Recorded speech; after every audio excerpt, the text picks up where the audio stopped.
waxa laga yaabaa inaad isweydiiso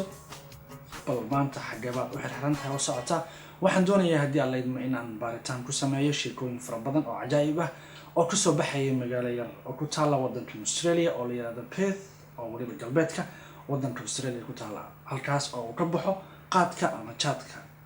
haddaba Soomaalidu maadaama aysan jaadka ama qaadka joojin karin ayaa waxa ay sameeyeen in ay geedihii riftaan inay baabuurta ku daba xiraan in ay guryaha aqalada uga soo dhacaan iyo waliba sheekooyin kale fara badan haddaba si aan indhahayga ugu soo arko geed jaada oo Soomaali ay guranayso ayaan maanta waan qalabaysanahay waxaana u dhoofayaa magaalada Perth ee waddanka Australia idinkana waxaan rabaa inaad isoo raacdaan oo aad aragtaan haddii aan leedmo geedaha jaadka iyo Soomaalida sida u isticmaashaan ee Canada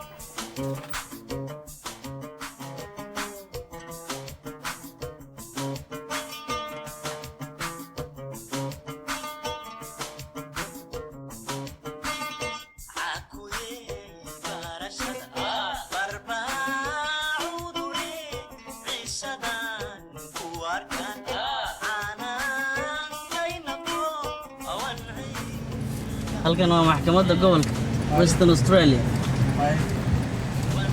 meesha ninka ka soo baxaya صح geed weyn oo jaada ku yaala jira boqolaal qof baa lagu xidhay maxay sameeyeen siday muxuu maxkamadda lagu jiray oo judge socday iska galaya maxkamadda u soo dhaceen maxkamadda ugu dhacay waxay dhaafayaan marso way jirtaa magaaladan qaadka horta wuxuu kamid yahay dhirta la beerto dadka caadiga ayuu kamid ahaa hase ahaatee geedkan waa geed Soomaalida lagu imtixaanay waxa ugu duugan aanu ma aqaan laakiin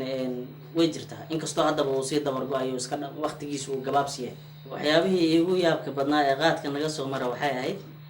waxa la sheegay nin dhalinyaro oo magaalada rag degan kamid ah yaa guri qaadka uu ku yaalo iyo u dhacay baakiyaadka dambe ayuu guriga qaadka iyo geedka ku yaala inta badan baakiyaadka ka baxa marka geedkii uu koray geedkana gurigu ku soo foorara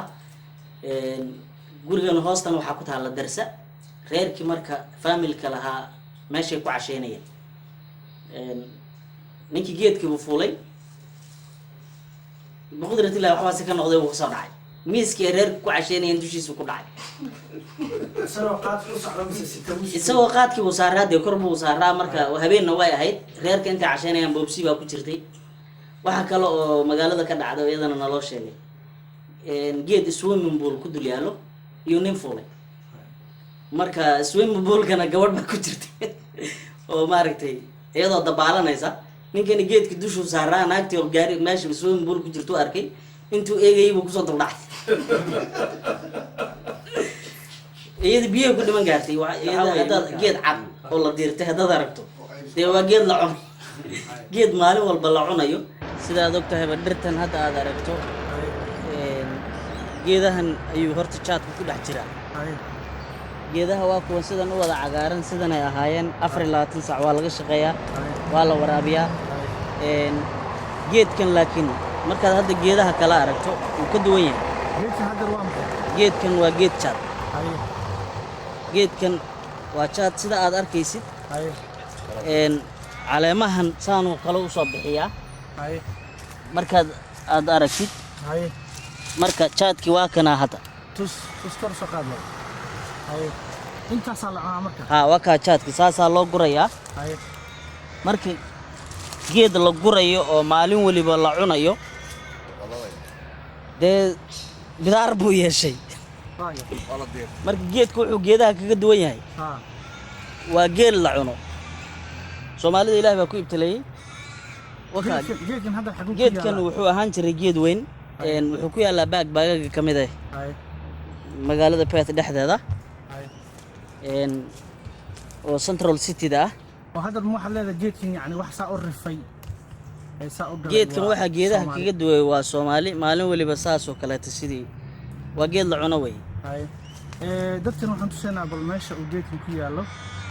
meel park away oo magaalada bartankeedii ah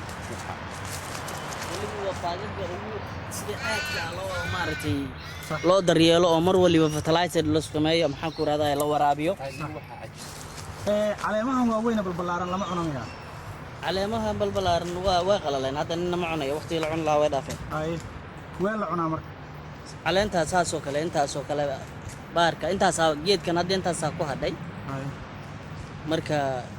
ركبة أوسو شقة جمالي والبا وجيت مقالد وكل حيالا ضد بدنا طبعا ويا غنان سومالدنا ويسكت دبا مرتا وساسا جيت ودنتي waxa uu la qalalay hadar waa gacan binaadan way Soomaali baa riftay Soomaaliin baa cunta cid kale ma cunin cadaan ma cunin Afrikaanka kalena waa way ku yaryihiin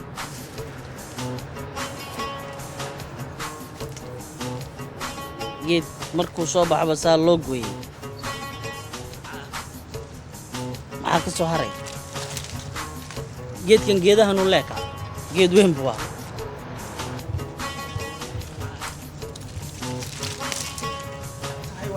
inta noogu dhan barnaamijkeena weeyay waxaan dadweynaha ogeysiin doonaa in samaynta barnaamijkan ay ku dhaawacmeen geedo fara badan oo jaad ah waxaan u mahadcelinayaa aadan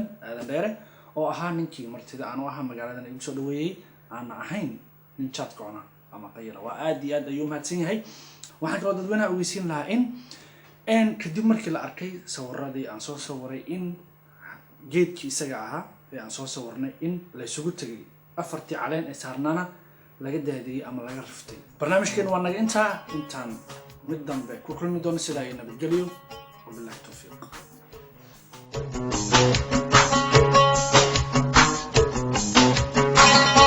min qurbatoga lahar ma way min qurbatoga lahar ma way